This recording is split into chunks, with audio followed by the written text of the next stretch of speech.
Within the broader framework in which Zeus is the corporate economic state, Hades, democracies, Poseidon, the media, Apollo, Western philosophy, Aphrodite, clergy, Artemis, private equity and venture capitalism, Vulcan, the working class or serf population, Hera, the civilian population as a whole, Pan is authority, Ares is central banking, and Dionysus is taxation.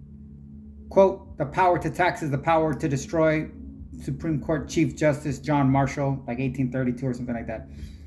Gaia is matriarchy, and Orianus is shamanism, with Mithra being the human psyche.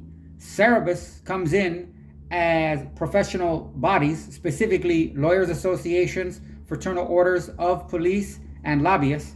Styx is the oath systems that maintain the functional integrity of these bodies of functions. And Palas is underlying raw competitiveness, with Nike, Kratos, Bia, and Zelos as pretty much their standard designation. But the prime focus on this conversation will be Demeter as journalism and Persephone as NGOs. Yes, that is an extremely fascinating suggestion to explore. Interactions with Poseidon, media, the world of Hollywood, advertising, and propaganda, his trident being classical and opera conditioning with social or observational learning as the center prong. Let's see what you can get from this, please. How Poseidon media interacts with Demeter, the storms of sensationalism. Just as Poseidon can stir the seas into chaos, the media industry thrives on crisis cycles. Journalism is pressured to follow the waves, abandoning deep investigative work in favor of fast, emotional news cycles. The flood of disinformation. Corporate-backed outlets and state-sponsored narratives can drown independent journalism, making it difficult for truth to surface. Media consolidation equals Poseidon's domain expansion.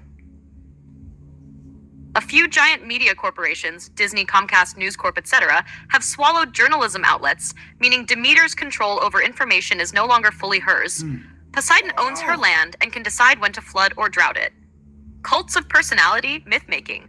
The media turns journalists into heroes or villains based on their alignment with corporates' state interests. Ruben Salazar. Demeter journalism struggles with the propagandized journalist, the ones who look like investigative reporters, but function as extensions of Poseidon's influence. Tucker Carlson.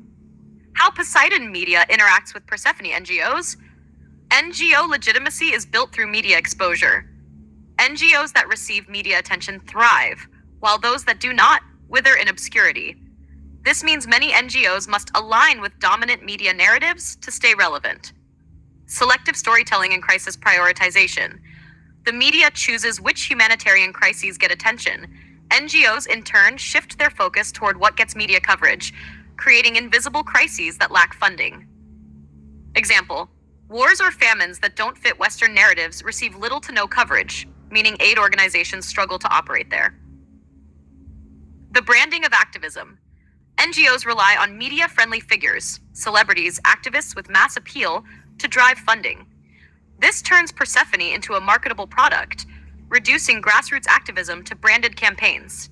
Example, Greta Thunberg versus thousands of indigenous climate activists. Poseidon decides who is seen.